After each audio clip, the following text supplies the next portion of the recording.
और आज वो सपना पूरा होता हुआ आप महसूस करेंगे।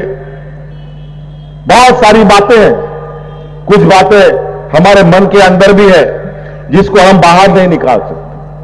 हम लोग बोलने पर विश्वास नहीं रखते हैं, हम लोग काम करने पर विश्वास रखते हैं। धरातल पर चीजों को उतारने के बाद लोगों के बीच में जाते हैं और उनसे बात करते हैं। आज हमारे पत्रकार मित्र लोग भी यहां बड़ा कैमरा लगा लगा करके खड़े हैं। जीवन भर, बुरा मत मानिएगा, झारखंड मुक्ति मोर्चा को आप लोगों ने कभी अपनाया नहीं। आप लोग अपने मालिक के पूरा वफादार हैं। बड़े बड़े अखबार चलाने वाले, टीवी चलाने वाले, भारतीय जनता पार्टी के ऑफिस के बाहर में घूमते हुए आपको नजर दिखेंगे उनके मालिक, तो गुणगान भी वैसा ही होता है।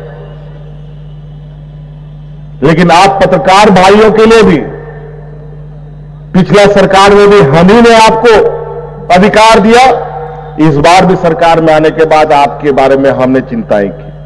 5 साल में क्या किया? 5 साल में जिस तरीके से आपने उस गुरु सरकार को गुणगान किया है, आज उस सरकार का हश्र देखिए। यही हाल अभी यूपी में होने जा रहा है, चिंता मत कीजिए। अभी यूपी में जिस तरीके से भारतीय जनता पार्टी नाक से पानी पी रही है, आने वाला पूरा डुबकी लगा जाएगा, बता देते। गलत फहमी मत रहिएगा। अगर किसी को इस बात का यह है कि हम बड़ा बड़ा अखबार में फोटो छपवा लेंगे, देश में राज करेंगे, दुनिया में राज करेंगे, थोड़ा देर हो सकता है, हमेशा के लिए नहीं। आज इसके लिए मैं किसी से यह नहीं कहता कि आप हमको थपथपाइए, आप हमको धन्यवाद दीजिए। हम लोग काम करने वाले लोग हैं, मेहनतकश लोग हैं, और 5 साल और बचा हुआ समय जितना दिन रहे है, हर दिन मैं इस चिंतन पे रहता हूं कि इस राज्य में और इस राज्य को कितना बेहतर किया जा सकता है। हालांकि कोई मेरे पास जादुई छड़ी नहीं है और दूसरे पार्टियों के जैसे बड़े बड़े विद्वान हमारे पास नहीं है, लेकिन जो भी है वो लोग इस राज्य के भावनाओं को भली भांति समझते हैं। यहां के गरीबों को, किसानों को, आदिवासी, दलित को, पिछड़ों को, उनकी समस्याओं को और समस्या का समाधान को करने की क्षमता रखते हैं।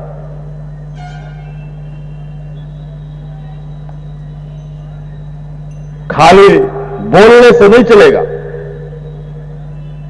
कि हवाई चप्पल वाले को हवाई जहाज में चढ़ाएंगे, लेकिन बेचारे हवाई चप्पल वाले कभी हवाई जहाज में तो चढ़े नहीं, लेकिन झारखंड के हवाई चप्पल वाले लोग का किस्मत जरूर था कि हवाई जहाज पर चढ़ गए।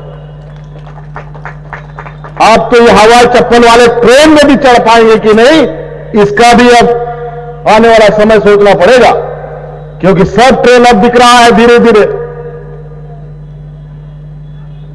अभी बजट में ट्रेन, रेलवे में अतिरिक्त पैसा खर्च करने का भारत सरकार का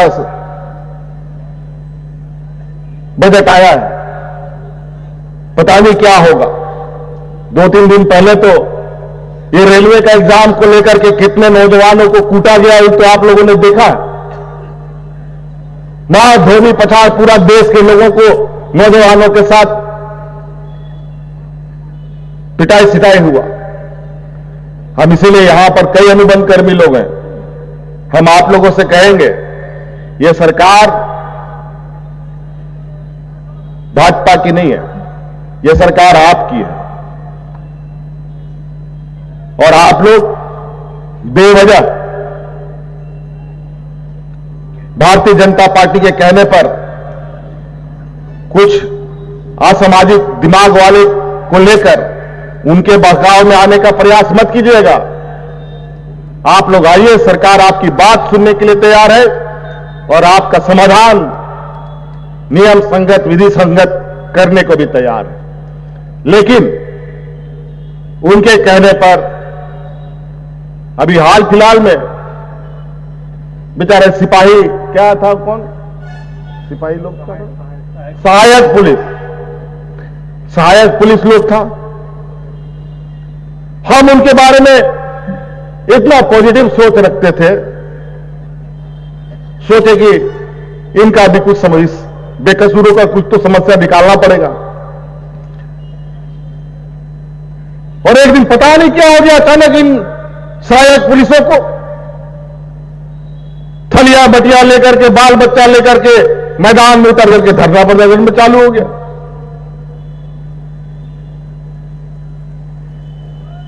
और हमको जब पता चला कि उन सहायक पुलिस को हमारे विरोधियों ने वहां जाकर बैठा दिया, राशन भी उनको पहुंचा रहा है, बड़ा बड़ा हड़िया वो बर्तन सब भी पहुंचा रहा है, टेंट भी दे दिया कि रहो यहीं पर, और नियम के विरुद्ध इन लोगों से को सरकार ने अलग अलग तरीके से नियुक्त किया। हम बोले ये तो सरकार ने धोखा दिया, अब उसका पाप हमारे सर पे ला दो। लेकिन आप लोग चिंता मत करें, हम सब के बारे में, जिसके लिए संभव है उनके बारे में हम लोग काम करने के लिए तैयार हैं।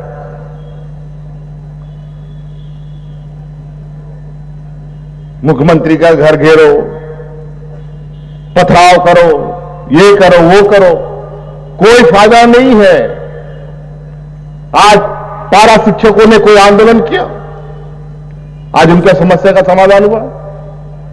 कई ऐसे लोगों का समाधान होने जा रहा है। सेविका, सहायिका, जल सहिया, आंगनबाड़ी, सभी लोगों के बारे में हमारी चिंता है।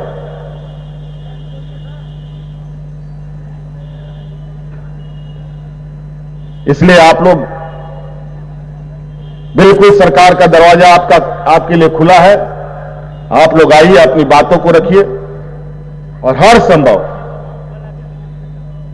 यह सरकार आपके प्रति संवेदनशीलता के साथ काम करेगी। कई चीजें हमें रास्ता नहीं मिल सकता है, लेकिन आप लोगों के साथ बैठकर उन रास्तों को भी ढूंढा जा सकता है। इसलिए झगड़ा करने से, जबरदस्ती गलत लोगों के बहकाव में आकर के गलत तरीके से मांग रखने से चीजें नहीं बनती। तो इसलिए आप सब लोगों से आग्रह है, राज्य को एक बेहतर दिशा देने के लिए, राज्य को हम अपने आने वाली पीढ़ी के लिए सुरक्षित रखने के लिए हमें आज से नींव को मजबूत रखना होगा। अगर हम लोग के इस राज्य का नींव मजबूत होगा तो उसका आने वाला समय में हमारी पीढ़ियों को उसका लाभ मिलेगा। और निश्चित रूप से झारखंड प्रदेश में क्षमता की कमी नहीं है। यहां सिर्फ कोयला लोहा ही नहीं है, यहां के लोगों में अपार क्षमताएं हैं, चाहे वो खेल के माध्यम से हो, चाहे पढ़ाई के माध्यम से हो या अन्य माध्यम।